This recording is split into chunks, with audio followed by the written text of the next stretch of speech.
The Senate will be back in session this morning to finish their job, and we're certainly praying that they do.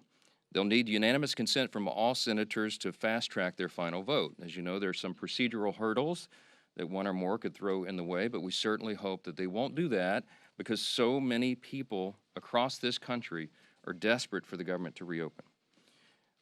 At the very moment that they do that final vote, I will call all House members to return to Washington as quickly as possible. We'll give a 36-hour formal and official notice so that we can vote as soon as possible to pass the amended CR bill and get it to the president's desk. As you all know, and he said as recently as last night, I was with him, and he told the press, he said, we want to get the government open. He's very anxious to get the government reopened and to end the Schumer shutdown. We all are.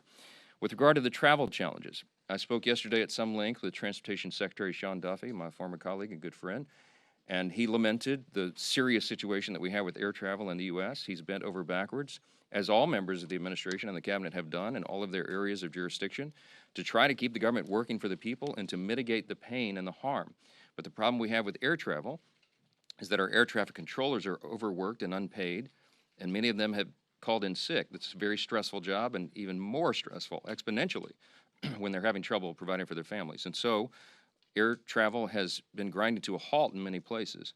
And as of Sunday, nearly half of all domestic flights and U.S. flights were either canceled or delayed.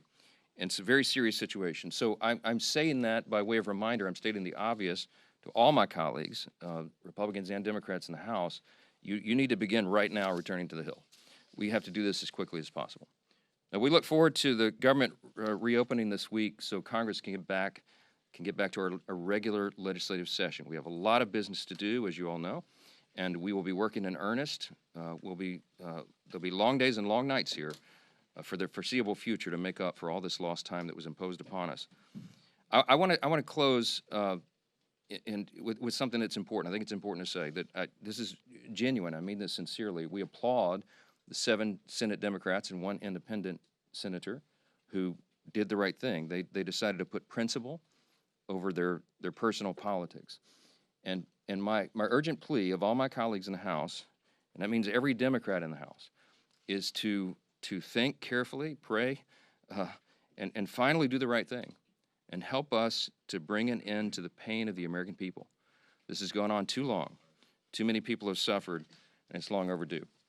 That's the update I wanted to give you this morning. There are probably lots of questions, but I'm going to get a lot of my own questions answered later today, so stay tuned for more. Thanks so much.